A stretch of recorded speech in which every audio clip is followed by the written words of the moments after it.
soal tugas Jordi Cruyff dan juga kans 3 pemain baru yang dinaturalisasi gabung timnas, kita sudah bersama dengan pengamat sepak bola Bung Binder Singh. Selamat malam Bung Binder.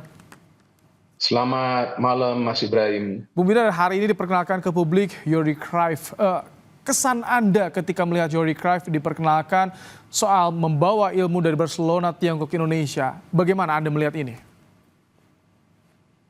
Iya, kan Jordi Cruyff ini adalah technical advisor ya bagi tim nasional Indonesia ya. Artinya dia akan memberikan saran-saran secara teknis ya kepada jajaran pelatih lah yang sekarang melatih tim nasional Indonesia kan.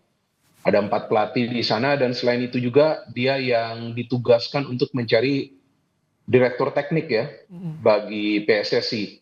Tapi kan seperti yang dia katakan sebelum juga dia bisa mencari direktur teknik, dia juga perlu kan mengamati, mengevaluasi, kemudian mempelajari ya bagaimana kultur sepak bola di Indonesia sebelum nanti baru kemudian dia akan bisa menyarankan kira-kira siapa sih atau siapa aja sih sosok yang merupakan kandidat untuk direktur teknik ya. Karena memang dia mengatakan kan dan memang kita semua ketahui bahwa tugas yang paling berat itu adalah tugas dari direktur teknik, karena kan dia yang harus membuat roadmap atau juga filosofi sepak bola ya di Indonesia untuk semua tim nasional, mulai dari tim nasional U17, U20 dan juga tentunya senior, agar ada program yang berkesinambungan. Kemudian juga pertemuan-pertemuan dengan manajer-manajer klub, dengan pelatih-pelatih klub, dan juga tentunya dengan SSB yang berada di Indonesia agar menerapkan metode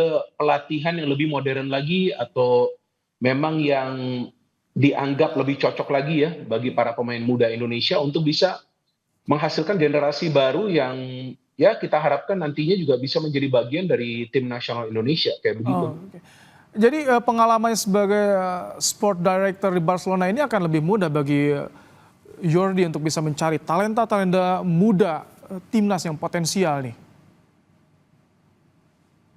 Tidak semudah seperti yang kita pikirkan ya Mas, karena kan menjadi direktur teknik di klub itu kan beda ya dengan direktur teknik di tim nasional ya, apalagi di Indonesia yang kita tahu dia harus traveling ya ke berbagai provinsi, harus melihat bagaimana caranya di SSB yang memang menghasilkan pemain-pemain muda ya, bagaimana cara mereka berlatih di sana, pelatihnya seperti apa, kemudian bagaimana metode pelatihan yang memang harus dirubah. Jadi jauh beda daripada tugasnya yang saat itu di Barcelona. Jadi tidak akan semudah seperti yang kita semua pikirkan bahwa direktur teknik akan ada siapapun itu dan kemudian dia akan melakukan tugasnya dengan mudah. Tapi kan sosok direktur teknik ini kan dicari sudah cukup lama ya Mas ya, sudah cukup lama nih, sudah lama.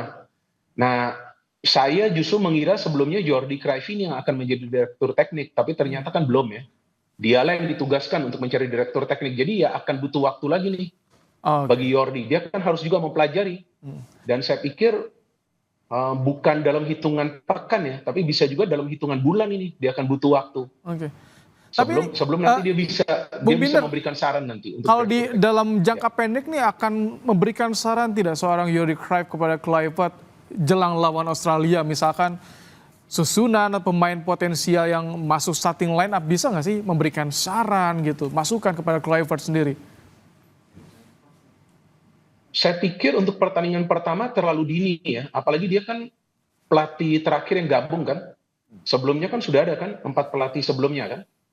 Saya pikir setelah pertandingan lawan Australia dan juga lawan Bahrain mungkin baru kemudian bisa ada saran-saran yang dia berikan ya, karena ini kan juga pengalaman baru ya bagi Jordi Cruyff ya, bahwa dia menjadi penasihat teknis di tim nasional yang bermain di Asia dan juga di kualifikasi Piala Dunia. Ini kan new experience bagi dia. Jadi saya pikir untuk first match saya tidak yakin dia akan langsung bisa memberikan saran sampai pemilihan pemain di starting lineup. Itu yang harus dilakukan oleh Patrick Kluivert, Alex Pastoor dan Dani Lanzat. Itu mereka harus lakukan karena sebelumnya juga kan mereka sudah melihat beberapa pertandingan Liga 1, memanggil beberapa pemain dari Liga 1, berkomunikasi dengan pemain-pemain yang bermain di Eropa. Jadi saya pikir untuk pertandingan awal saya tidak yakin dia akan langsung memberikan saran dari lineup atau strategi mungkin setelah 2 pertandingan awal ini. Oke. Bung Binder, ketika ini sudah disumpah WNI nih, Emil Audero CS. Bagaimana nanti? Ini kan akan segera didaftarkan ke FIFA nih sebelum tengah 13. Persaingan di starting line up timnas bagaimana nih, Bung Binder? Kalau menurut saya dengan tambahan 3 pemain ini persaingan akan semakin ketat dan tentunya sehat.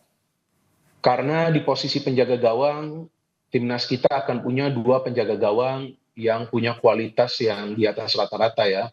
Martin Paes bermain di Liga Amerika Serikat, oke lah Emil Audero sekarang tidak bermain di klub besar, tapi kita tahu dia sudah punya pengalaman juga bermain di Serie A ya. Artinya dia juga akan ditempatkan sebagai pelapis dari Martin Paes. Karena memang sejauh ini performa dari Martin Paes world class ya, bisa dikatakan world class karena memang sangat krusial lah bagi timnas Indonesia. Melakukan banyak sekali saves, jadi saya pikir Martin Paes akan tetap dimainkan sebagai pilihan utama, tapi Emil ini sebagai pelapis.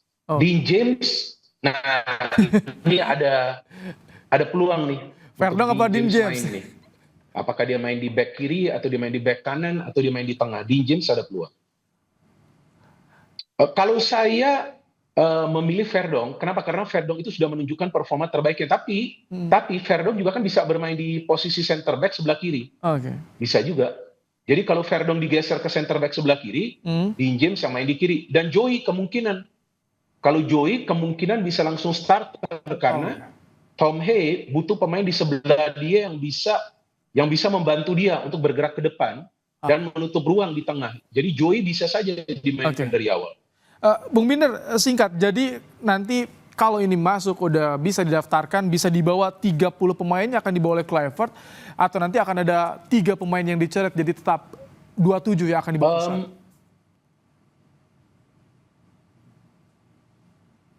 Sepengetahuan saya 23 pemain ya nanti yang akan dipilih. 23 pemain. 23 pemain artinya akan ada 7 pemain yang bakal dicoret oleh Kluivert prediksinya ya. Betul. Baik. Sampai karena kan yang skuad sementara yang dipanggil itu kan sebelumnya 27, tambah ini 30. Nah, nanti yang akan dibawa 23. Jadi akan ada beberapa pemain juga yang nanti akan dicoret gitu. Oke. Kita tunggu nanti yang didaftarkan siapa saja pemain yang akan dibawa ke Australia tanggal 20 untuk bertanding. Terima kasih Bung Binder untuk ulasannya di program Kompas Malam hari ini. Sama-sama.